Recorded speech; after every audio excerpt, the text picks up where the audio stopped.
Good morning, everybody, and welcome to what we call Asia Panel number two, which comes after our two interview sessions earlier this morning. We're now 1 hour into the 12-hour marathon that is the 15th edition of the Global Energy Outlook Forum with over 500 viewers on LinkedIn and the oil markets this morning.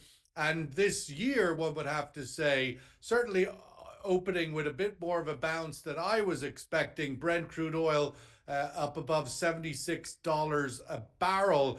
And on this session, and we've had some comments out of China and Asia earlier this morning out of China that they're calling the Chinese National Offshore Oil Company announcing peak oil products demand this year for diesel and gasoline, but not aviation, and expecting Brent oil prices in the $70 to $75 range, which is, of course, a lower price average than we had last year when we had Brent at $80 a barrel. So the commentary this morning out of Asia so far is bearish. And here in this session, we are going to look at Asia's impact on the global oil market. So given what the circumstances in China is and the rest of Asia, what does that sort of spin out to impact the global oil markets? Let's go to the other part of Sydney. Peter Mcguire, CEO of XM Australia. Peter, I wanted to take you to the other parts of Asia. Again, my question to Mukesh, that the international oil markets seem to be ignoring this peakness in China, but they also seem to be ignoring that Korea, South Korea, one of the most important economies in Asia and the world, is having a heart attack, Yeah. politically at least. And Japan, yes, it's crawled out of deflation, but up to a bionic 1%. Japan also in political crisis of sorts, but economic, the currency incredibly weak. Where is the rest of Asia intersecting with the global oil markets? Do you think they're aligned? Do they need to find better alignment in 25? Your thoughts? Well, Sean, lovely to join you. Thanks again for the invite. I feel as though the likes, if we start off south in the sense of Indonesia, big population and naturally expansion from construction and infrastructure spend and the mobility of a 220 odd or 240 million people. So the demand picture there is going to continue to grow year on year from an oil and from an energy consumption standpoint.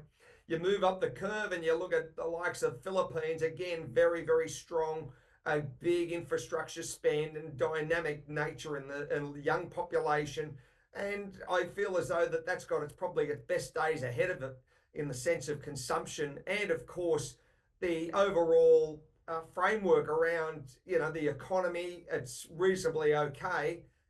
You And like it's to, also good to remember that there's 200 plus million Indonesians. There's yes, a lot of exactly. them. Damn well right there is.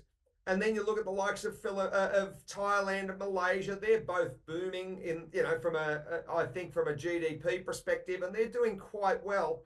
And and you roll across the other sides as far as the Cambodias, Laos, and Vietnam. They're all in a hyper growth mode, young population, and all wanting more. You mentioned South Korea. Yes, politically they've got some. The next couple of months are going to be very telling whether the prime minister goes to jail, whether what happens across the whole fabric of their democracy.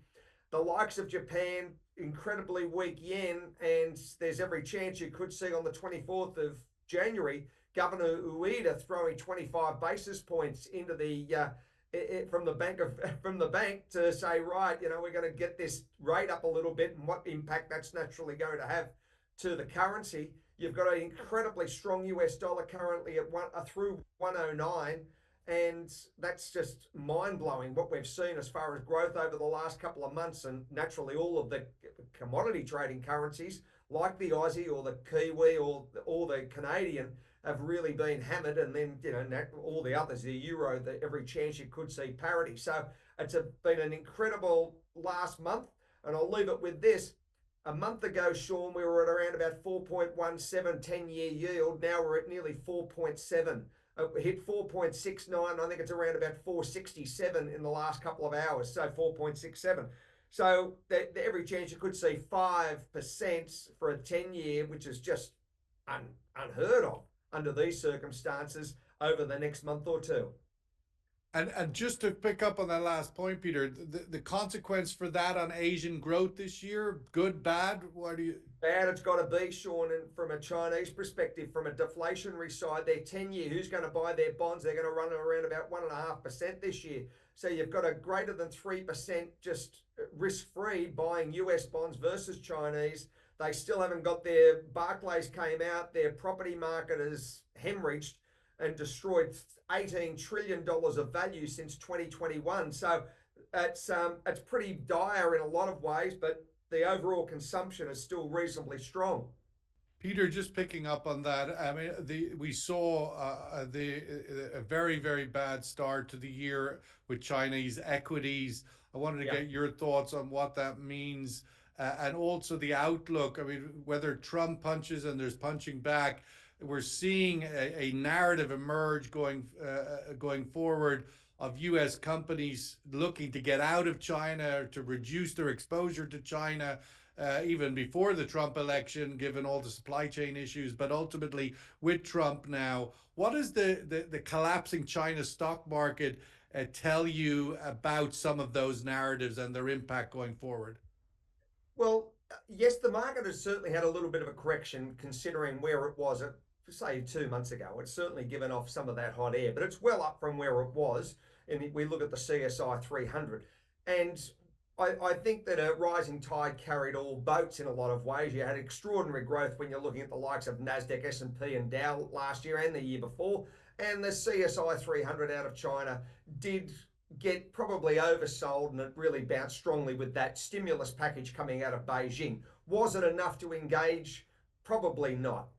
What do they need? They've got to be careful from pumping more money in because they've got deflation, they've got other, I suppose, economic issues that they're trying to work themselves through, and they've got an overheated property market and oversupply, and that's a large component of their the makeup as far as their economic system. Where does President Trump play? One can't take him lightly. I think the likes of what he's said in the last couple of days. You've only got Australia would make a nice 52nd state. You've got Greenland to give you some deeper exposure. That's too far, going too far, Sean. Australia is a good outpost to the presidency. I mean, it's jokey, but half the things about Trump are jokey and incredibly scary and real at the same time. 100%, Sean, and I don't take him as a lightweight. I really think that he's going to, all gloves are off. And the first time was that 4-year window of 16 to 20. This is not going to be the same administration. He's stacking it with the people that he wants there, from CIA to FBI to all across the fabric of his administration.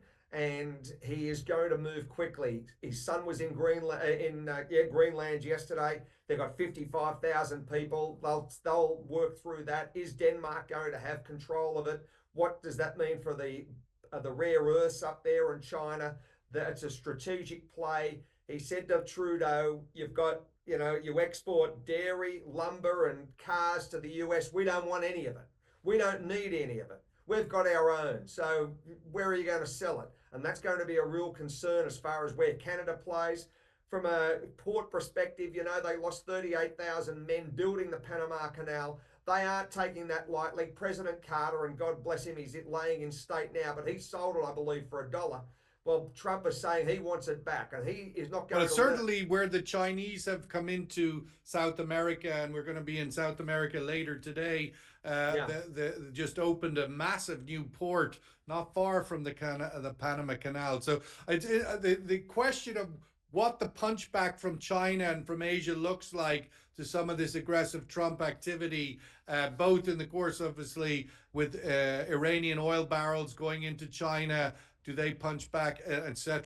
The survey question result, and give each of you 10 seconds as we literally have 30 left, where you see the average for Brent this year. Peter, you kick off. So economic growth and energy demand, China is the key issue. Your price for 25. I think it's going to be sub 70, Sean, and I'll go around 68 to $70. Peter Mcguire in Sydney, you're awesome as always. Vandana Harry, thank you so much. Mukesh Sadeb, thank you so much. Have a great day. Join the other sessions. And we'll wrap it up there and hand off to Diala and looking at South Asia. All the best. Thank Thank you, you, Sean. Sean. Thanks, everyone. Bye.